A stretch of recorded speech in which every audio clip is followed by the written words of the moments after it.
ইরানের সর্বোচ্চ নেতা আয়াতুল্লাহ আল খামেনি ভারতের মুসলিম সংখ্যালঘুদের নিয়ে সম্প্রতি যে মন্তব্য করেছেন তা নিয়ে ভারতে ব্যাপক প্রতিক্রিয়া সৃষ্টি হয়েছে। তিনি ভারতের মুসলিমদের অবস্থা গাজার ফিলিস্তিনি জনগণের সঙ্গে তুলনা করে বলেন, মুসলিম উম্মাহ হিসেবে একে উপেক্ষা করলে নিজেদের মুসলিম হিসেবে গণ্য করা উচিত নয়। খামেনির এই বক্তব্যে ক্ষুব্ধ প্রতিক্রিয়া জানিয়েছে ভারত সরকার। সোমবার 16ই ডিসেম্বর পবিত্র ঈদে মিলাদুন্নবী উপলক্ষে খামেনি সামাজিক যোগাযোগ মাধ্যম এক্সে একটি পোস্ট দেন।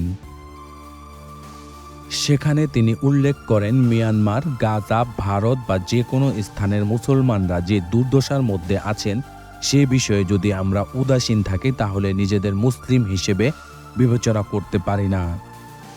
এই বক্তব্যের মাধ্যমে তিনি বিভিন্ন অঞ্চলের মুসলমানদের দুর্দশা তুলে ধরেন, যা ভারতের মুসলিম সম্প্রদায়ের অবস্থা সম্পর্কেও ইঙ্গিত দেয়।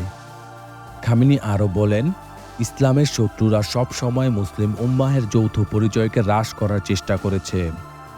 তার এই বক্তব্যকে কেন্দ্র করে ভারতের কেন্দ্রীয় সরকার তাৎক্ষণিক প্রতিক্রিয়া জানায়। ভারতীয় পররাষ্ট্র মন্ত্রণালয় থেকে প্রকাশিত এক বিবৃতিতে বলা হয়, ভারতের সংখ্যালঘুদের নিয়ে ইরানের সর্বোচ্চ নেতার মন্তব্য ভুল তথ্যের ভিত্তিতে এবং এটি অগ্রহণযোগ্য।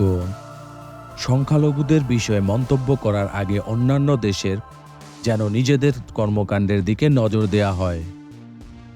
ভারতের এনডিটিভি জানায়, খামেনির এই মন্তব্য ভারতের মুসলিম সম্প্রদায়ের অবস্থা সম্পর্কে আন্তর্জাতিক মনোযোগ আকর্ষণের চেষ্টা হিসেবে দেখা হতে পারে। তবে ভারতের কেন্দ্রীয় সরকার স্পষ্ট করে বলেছে যে তারা এই মন্তব্যকে সমর্থন করে না। একে ভিত্তিহীন বলে বিবেচনা করেছেন তারা। ভারতে মুসলিমদের সংখ্যা প্রায় 20 কোটিরও কাছাকাছি, যা দেশের মোট জনসংখ্যার একটি উল্লেখযোগ্য অংশ। তবে দীর্ঘদিন ধরেই সংখ্যালঘু সম্প্রদায়, বিশেষ করে মুসলিমদের প্রতি বৈষম্য এবং সহিংসতার অভিযোগ রয়েছে। মোদী সরকার এসব অভিযোগকে অস্বীকার করে বলেছেন যে তারা সকল নাগরিকের সুরক্ষা ও অধিকার নিশ্চিত করতে প্রতিশ্রুতিবদ্ধ। দেশের এবং আন্তর্জাতিক বিভিন্ন খবর নিয়মিত পেতে আমাদের চ্যানেলটি সাবস্ক্রাইব করুন। দেশ বাংলা নিউজ, ঢাকা।